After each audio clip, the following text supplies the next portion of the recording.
Greetings, ladies and gentlemen, and welcome to the Simply Monique radio show. And today, ladies and gentlemen, we have a very, very special guest. She is a one of a kind individual. And when I say one of a kind, literally one of a kind.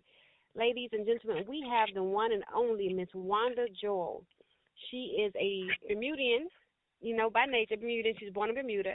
She's always dreamed about traveling the world. Who hasn't dreamed about traveling the world? I know I have. She has made history, you all, as the first African American female to be selected as a permanent part of the presidential crew aboard the Air Force One. That's right, ladies and gentlemen, Air Force One. Miss Joel joined the military at the age of 22, and she was able to travel the world doing major things. She was under and serving our presidents, Bill Clinton, George Bush, George W. Bush, even the esteemed President Barack Obama, right? Who does that? We're going to dive into that greatly a little bit more, and we're going to learn a little bit more about Miss Wanda Joell. Welcome to the show, Miss Wanda Joell, ladies and gentlemen. Good evening. Thank you for having me. Yes, ma'am. Thank you so much for taking the time. I didn't want to give everything away from your bio. I know there's so much in there, so much meat and everything in there. So just share a little bit more about yourself that I did not discuss with our audience. Let us know a little bit more. Say you're from Bermuda. I've never been there. I heard it's beautiful out there, and I've heard a lot of jokes about Bermuda, though. Yes, ma'am. That you have to put on your bucket list. You will love it, and you wouldn't want to leave. It's beautiful. Awesome. That is awesome. Yes, but ma'am. But first I have to give honor to God who made it possible for my career and everything that I have accomplished thus far. And like you mentioned, my dream to fly, leaving Bermuda as a little girl, and the flight attendant on that flight made such a great impression. I just held on to that particular job and that occupation, said I want to do that. I want to be a flight attendant, not knowing where, when, and how, but I want to just comfort someone and serve someone like she served me and made me feel so welcome, because I left my country, emotional little girl, leaving all my friends and cousins behind and coming to a big country, and she just made me feel so good. So that's where my dream all started. That is awesome. That is awesome. I love the fact that you mentioned about serving people and serving others. A lot of times we are so caught up on being served and not doing the reverse. And so I love the fact that you, at the dream as a little girl, you met someone and you saw how she treated and how she behaved, what she did, her mannerism as being a flight attendant, which gave you the opportunity to enter into that spectrum and enter into that spectrum, if you will. Because you were in the military, you were part of the military, and you were working on Air Force One. So I will ask you this question, like, during your military career, did you have any barriers as far as getting into being a flight attendant or any particular career field? Because I know the time frame that you were a part of the military, things are very different now and then. Right. Yes. Oh, my goodness. Absolutely. Well, first of all, when I joined the Air Force, it wasn't a career field to come in and just become a flight attendant. You had to cross-train. So I had to qualify. I had to send a package in. I had to have recommendations. I had to pass a physical. So it was really challenging there. And then the career field, and also I'll say I didn't immediately start on Air Force One. I started on Air Force Two. So Air Force Two, they cater to the Vice President of the United States. So, and then after you fly with the vice president for a couple of years, you have to wait on a slot, an opening to get on Air Force One, which people stay on Air Force One until they retire. So that's another long process. And another barrier, that career, the Air Force flight attendant career field is very small, and it was predominantly male flight attendants when I joined. So just to break the barrier and to be a first African-American woman to get hired on Air Force One, that was a blessing, and that was a barrier that I broke because others came after me. So I opened up that door, which is a blessing. That's awesome, for sure. There's a young lady I got to meet years ago, and she actually became a flight attendant. I think she's still in the Air Force. I believe she is or whatnot. But look at there. I actually have an opportunity. I met you about a year or so ago, and here it is now, someone else that you paved the way. Look at how history does that, how God just allows things to happen, right? where you Yeah, paved the way for this young lady to be able to join the military for sure, but for her to become a flight attendant, that's a rarity. And so the absolutely. stigmas, yes, ma'am, the stigmas that's associated with that, or being African American, one, Mhm. being a female, two, and being in the Air Force, three, that's always a challenge in itself. You know, Absolutely, yes, absolutely. it's one of the toughest branches for people to get into. And So I tell a lot of young people, or not people in general, after high school, I did want to fly and everything, but with a lot of doors closed in the commercial world, and I didn't even have any knowledge that the military had flight attendants. But when I found out that they did, and like you said, the barrier, I just pursued it. I said, okay, if they could do it, I could do it. So those other doors was closing for a reason, and then I ended up on Air Force One. exactly, I love the positivity that you're presenting, Ms. Wanda, because you said when the doors are closing but other doors open, the opportunity happens. So had you Yes, went a different route or made a different decision, God orchestrated your steps so that you can walk through those doors, so that you exactly. can break the barrier, break the stigma, and be a historical figure, like literally, like you're part of history. Yes, ma'am. But I believe Mhm. both yes, military and civilian wise, Mhm. breaking that stone there, breaking that stone, tearing down those walls, which I believe, Exactly. yeah, very Exactly. important. And then the benefit of it is not just being a flight attendant, but I'm serving the country in the military, and then I'm still retired and benefiting from the military benefits.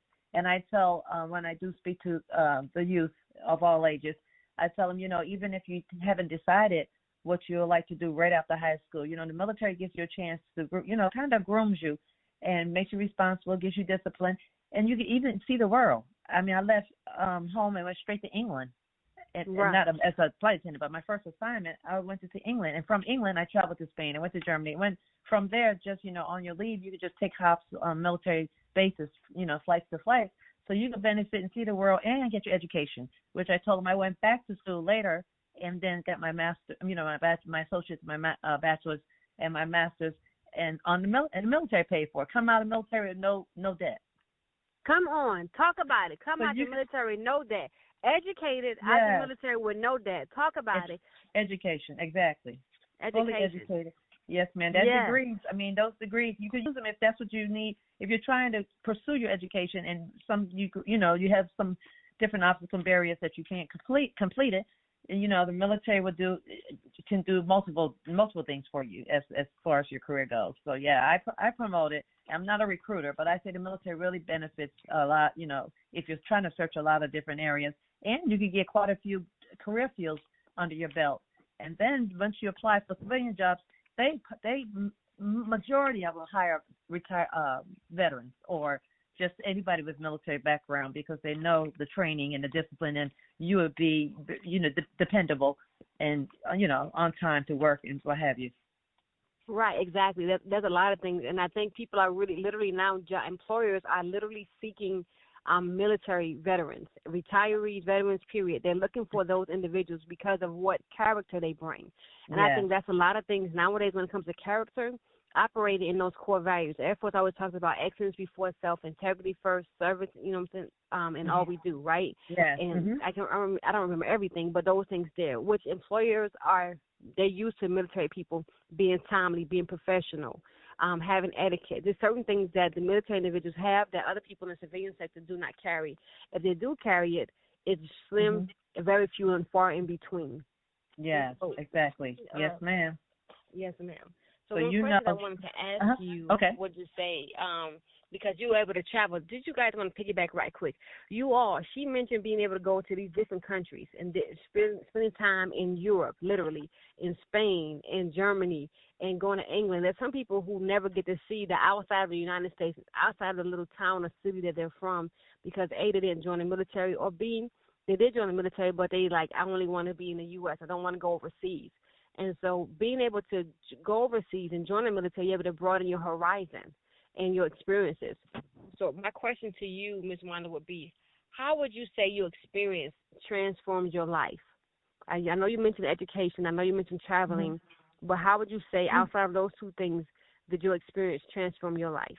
It also made me grateful, because I went to some countries, especially some of I'll say Eastern Asia, but I went to some of the countries where I've seen people live on the streets in cardboard boxes, and I don't know what they use for electricity. I've seen a lot of times when we'll visit villages, or a lot of times we had ground time. It was our time, and we got to, sightsee just to visit the locals. But it just made me grateful for what all we have, not just in the United States, but how blessed I was. Yes, yes, You yes. know, not just to be on Air Force One, but and to be Mhm. be active duty military and represent my country. But Mhm. how our country was so blessed. Yes. Not just Yes. third world countries, but just countries that were really under. We think that we have it bad in the United States, and people, if you don't see it for yourself, you wouldn't know. But I've seen some nice things as well, so I was grateful just to be able to explore. And just like you said, you could just. It's just it's so much more in life than just being Mhm. locked in a box. That you have the opportunity to. Some don't have the opportunity to take advantage of. And I'm just grateful so much for the opportunity just to see how other people are living, to learn other cultures, and Mhm. just be connected like that. For sure, for sure. I remember my second was my second no, I think probably my first deployment. It was my first deployment. Mhm. Um and I was overseas there, and I remember the people were grateful, like they were eating jelly and butter. It's certain things that we use condiments. We use them on other food items, right? But they Mhm. were eating them. I just remember seeing people eating it, Yeah. and I had to see how they live. And my last deployment, I think that was the worst I've ever seen people live. Being in my last deployment, Yeah. and being there, seeing how people live, it was definitely eye opening, and it makes you grateful because literally they were rice Mhm. and beans. That's what they rice and beans will be like. Hey, this it's a That's it. staple food, but it's what we have. They were Yeah. homeless. We went to Yes. orphanages and seen the people. We have Mhm. orphanages here and group homes here, but not nearly No. in its worse condition that they have in those other third world countries, and even some other countries, just Yeah. because they have different laws, and policies that they have. They're not democratic countries. Some of them really have Mhm. dictators, and so they don't Yeah. have a lot of freedom of speech or freedom of religion, the things that we have here in America, they don't have in those other countries. And so Exactly. sometimes, right, and so sometimes I think we take it for granted, and people are Mhm. fussing about the border and they're fussing about so many different things.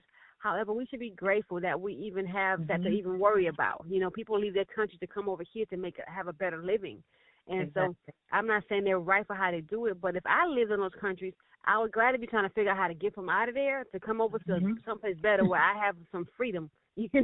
Yeah. It's just an opportunity because matter of fact, going back to when we were traveling, I forgot where we stopped to. Was this for my first deployment? We stopped somewhere. There was not a toilet, like a regular toilet, flushing water and ceramic. It was the ground, and we Right. used the bathroom. It was a circle, a hole in the ground, right? I'm like, where is everything? But we had to use the bathroom in Mhm. this little hole in the ground, literally. Yes. And, I you Same know, here. I experienced the same thing in right? the yeah Yeah, in yeah, stores. You go in the you're right, stores, you have to go in the corner and just right. pull a curtain across. Yeah. Right. Here, listen, there is no, this is what we have. So you're right, being grateful. And we have to be Mhm. grateful, be thankful that God allowed us to be born in this country. Even if Right. our heritage may say, hey, our lineage is from somewhere in Nigeria, somewhere in Lagos, or whatever the case may be. But we were born here in these United States of America. And so we have a right to so many different things in our life. To clean water. How about clean water? We take that for granted. Clean water. Right. And I believe so many people who experienced this storm recently, those hurricanes, you Yes. don't realize, like, man, how Yes. you value your electricity, how you value your water, how you value food. There's certain things, how you value your time of your life until something traumatic happens. And I think this is like a wake-up call to Americans, to people everywhere. Hey, that time is short. Literally, Yeah. my granddad used to say, get your house in order, get right with God. He used to sing that. Mhm. And so it's about, if you believe in Jesus Christ, if you don't, if you do, it's Yeah. coming to alignment. You know what I'm saying? Yeah. If you don't, get on board. Get on Exactly. I board. don't know how they can That's live the living. without them. I'm Exactly. sorry, I missed you. I said I don't know how anyone can live without them. Yes, ma'am, for sure, for sure. Um, I had a few other questions I want to ask you pertaining to Okay. your career. Okay. Being around such prestigious people, were there Mhm. any times where you felt unsure or nervous because you were some people you were interacting with, you were around, some of your peers, your colleagues? They made us feel so comfortable. And once you got up on board Air Force One, you stay. If a president does 4 years, of course, the first term, you stay the whole 4 years. If it's 8 years, he does second term. They're so comfortable. They make you feel like the staff begins to know you. But I mean, when I first started out, of course, I was nervous. I had to pinch myself. Am I really serving? I was like the Vice President Quayle at the time. Am I really serving Vice President Quayle some lobster tails? And I said, is this real? You know, I was like, I don't want to mess up. And then you meet all these other dignitaries. You have the chief of staff, and you have the secretary treasurer, and all these other dignitaries. Big wigs, yeah. Yeah, big wings and generals. And it's like, oh, I got to be on my best. So I try to meditate and get it all together and calm my nerves. I was nervous when I first started out, but like I said, our staff was they made us, and the Air Force One crew was like a family. You know, we kind of looked out for each other. They don't just throw you out there. You have a lot of instructors starting out and a lot of training going on prior to, so it makes you feel, and I was confident. I guess because I had such a passion and this is what I wanted to do, and when I realized where I'm at doing it, what I really wanted to do, I was going to make the best of it. So it's something I guess if you ever had a job that you really wanted, you know, some people work and they just go to work and not really happy. I was happy to go to work. You know, I mean, not just to fly and see another country and we got a good trip. Of course, I was excited to see something new, but just to get on the airplane. I don't think I ever wanted to land. Wow. You know, that's how passionate I was of flying. I love to fly. And it was just, you know, a part of me. It was just in my heart. That's what I wanted, and I was getting desires of my heart. So I put it all into it, and I guess that calmed my nerves, to answer your question. That is awesome. It's some nuggets that you shared in there about having the desires of your heart. The Bible says if we delight ourselves in Him, God says, if you delight yourself in me, I will give you the desires of your heart. And so in order for you to have the desires of your heart granted, you had to delight yourself in the Lord, which granted those things. Yeah. Some other things you mentioned, too, you were speaking, was about how you were comfortable. I believe a good leader, as you mentioned, a good leader will make you comfortable. God, Jehovah, He makes us comfortable, right? He also makes us uncomfortable, too, but He makes us comfortable in our gifts, in our calling, you know, in those things that He allows us to be comfortable for us to fit into that. We may try to do something different, but it's not our lane. I always say when you stay, when you stay in your lane, you will excel. And you mentioned about being happy and going to work, and so you were happy, you were joyous. Once you do something you said that you were passionate about, then it's not a job. You love what you're doing, you enjoy what you do, and it makes a huge difference.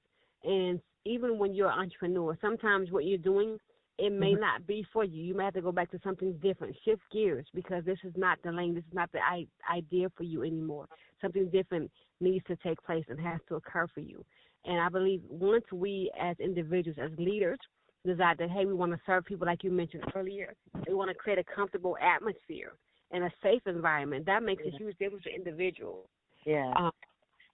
And so I think that's really awesome that you were able to be in a safe and a comfortable environment, considering everything that has happened in the time frame that you were in the military, in the time frame that you are now, you know, the transition, you know, because I believe collaboration, I wrote something previously about collaboration being in the workplace and how it determines, it makes a bigger company. You know, you could be successful or not.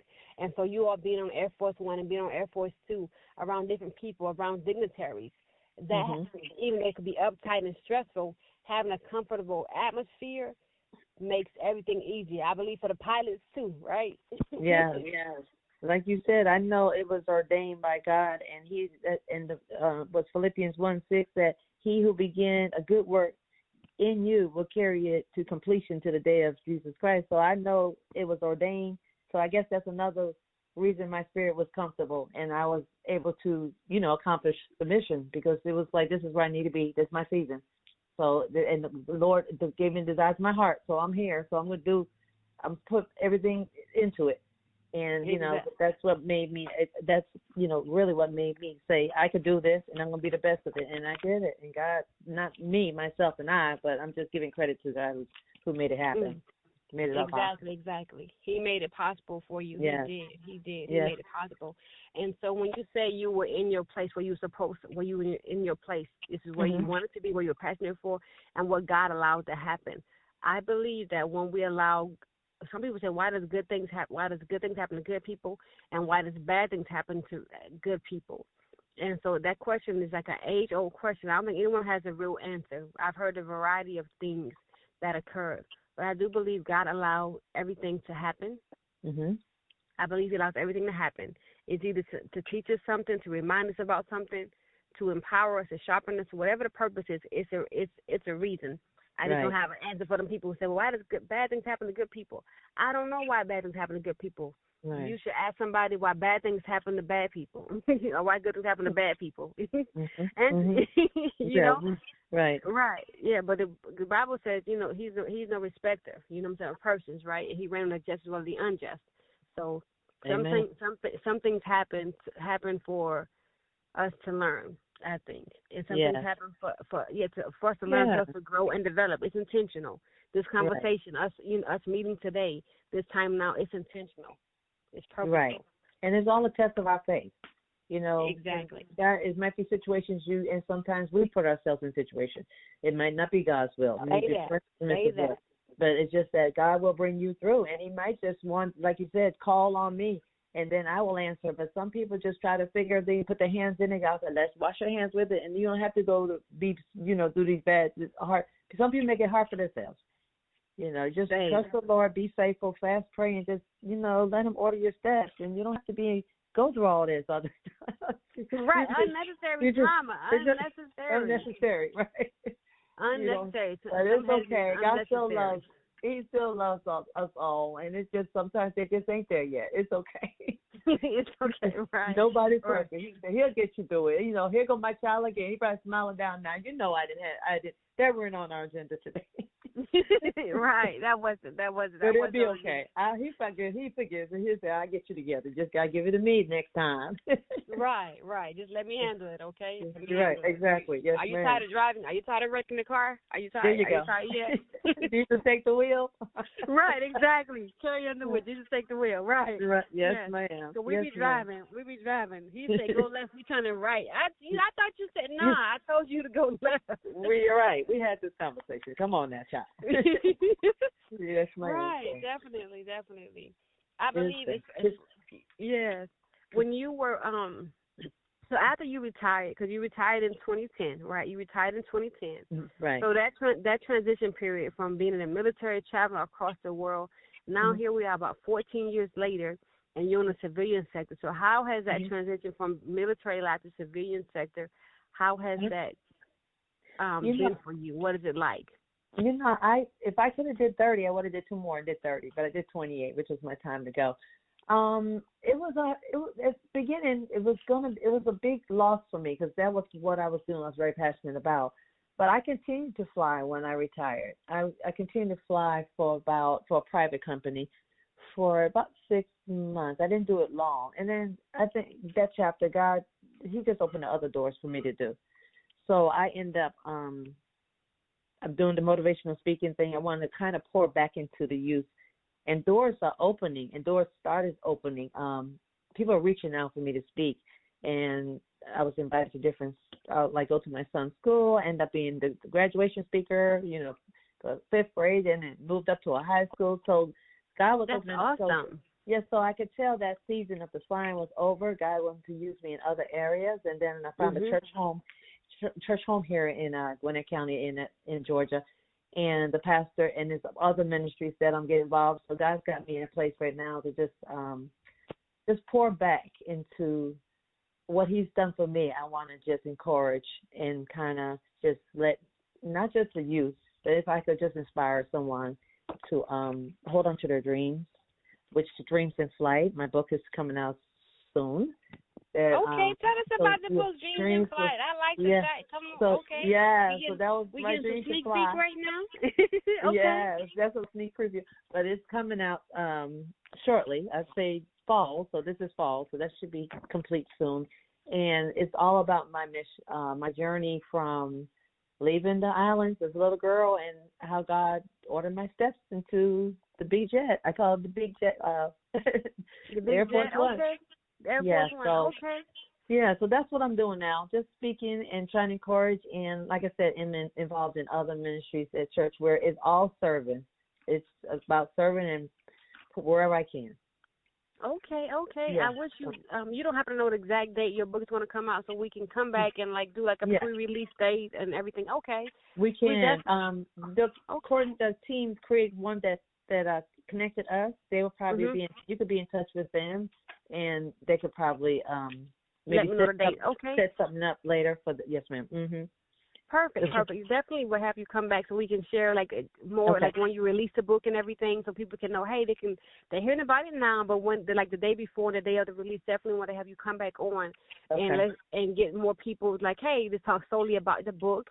And so people can where they can go to buy the book, get copies of it, everything. We kind of want to get it out there for everybody. Y'all get this book, you know. Okay, that sounds good. To support it, you know, and to really support and hear the story because it's like you're international, right? International. That's what it is. That's what it's about. Right. For sure. Yeah. For sure. I will definitely send her an email to keep in touch with you about that. Okay, perfect. Okay. That would be awesome. Well, the time goes by so quick. It just like, oh my gosh, it goes by really quick. Now, some things that you mentioned towards the end when you said about speaking, about speaking and everything, speaking to the young people. Yes. So one thing that one unique thing, if you will, about yourself, and then what advice you would share to anyone wanting to become a flight attendant in the military. So the first part, give us something unique that we haven't already discussed about who you are, about yourself, something like a hobby or something. And the second question is, what advice would you want to share to anyone about becoming a flight attendant, be it in the military or civilian side? Well, I'll tell anyone, whether, like you said, whether they want to serve the country in the military or stay on the civilian side, whatever career choice, whatever your heart's desire, whatever you're dreaming, whatever you're passionate about, don't give up. You can do anything. You can pursue anything. Don't let no one discourage you. I had people discourage me about the military coming in. It's all male. You don't want to be part of that. All this stuff negative. If I would have listened, I would have missed my blessing. Because I had to see it for myself. And then, like you had said earlier, I had felt comfortable, and it was in my spirit was calm, and I knew it was I prayed and said, God, close all the doors that's not meant to be for me in my future, in my career, out of high school. It said, and the doors that did close are the commercial airlines going, and all of them back then that I applied for went under, either laying off people, it's no longer exist, So I tell people, that's the advice I give anyone. Just believe in yourself and don't be discouraged. And if it was a generational curse or something going on where no one pursues this, you can do it. You can make a difference. And remember that someone's always watching you, and you can inspire someone to do it and bring somebody out of the darkness wherever they are. And that's what I feel like my journey, that God, where He placed me, is for me to give back. And, let somebody know. I've been to schools to speak where they had Saturday classes because the elementary school GPA, if they had GPA in the elementary schools, their grade levels were so low. They had to have one counselor. Yes, in our country. And in America, you got that. And it was so sad, but they asked me to come speak. And I was telling them, it doesn't have to be generational curses. You see maybe the same people live in the same kind of way. You could broaden your horizon. There's so many opportunities out there. Think about now at your young age, what do you want to be when you grow up? If you want to be a nurse, you want to be a doctor, you want to be president of the United States, whatever it takes to do that, you research and say, what do I have to do? What kind of education I need to be there in that particular place? And I tell them, you go for it. And the God will make a way. If you might say, I can't afford college. Okay, well, the military comes in where they'll take care of your education. If you want to just get, if you want to get that pay, that you want debt-free thing out of the military, I want to go in just to get educated. And you might like it. You might stay more than 4 years. You don't have to do 20, but you might finish that degree and come out debt-free. So listen. Let them know again. You might finish that degree and come out debt free. It's okay. You're not saying you got to do 20 years, 25, 30 years, but you do 4, 6, 8, 10, somewhere up in there. Just get that experience, that opportunity. Because once you connect with people in the military, I believe it to be true. You have that camaraderie. You have friends for a lifetime, literally. Literally, you will. Because no matter what, I heard that statement growing up. But it is true, it is definitely a true statement, because once you meet people, you connect with them, you all don't forget each other. No. You don't forget each other. I literally saw somebody I hadn't seen in almost 20 years. I'm like, oh, my gosh, like, what is going on? Like, man, and so we reconnected. But it was like a small world. I haven't seen them since our first duty station, but then it's like, you go different places. But you're like, wait a minute, is that such and such? And it is that person, and it's you guys catch up, but it's a great relationship and the connection that you have. You build that foundation. Exactly. We build that foundation. And so I'm grateful to have you as a guest on today, Miss Wanda. I know time be going by so quickly and everything like that, but I'm grateful to have you as a guest to share your expertise, your wisdom, and your encouragement with our audience today. Thank you so much. Yes, ma'am. I appreciate the last wisdom and nuggets that you shared. You guys, be sure to follow and touch Ms. Wanda. She has a website. You want to let everyone know what your website? I don't have. Yes. Yes, ma'am. Wanda. Yes, ma'am. It's Wanda. Excuse me. WandaJoell.com. Real simple. Wanda Joell is WANDA, and last name is JOELL. .com, and you could look up my website and see different medias and booking requests if you would like me to do an event, and all that's on that website. And go on my homepage, and you can see a little bit about my story. Awesome.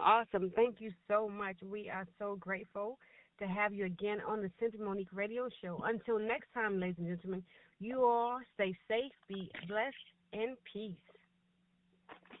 Amen. Good night. Good night.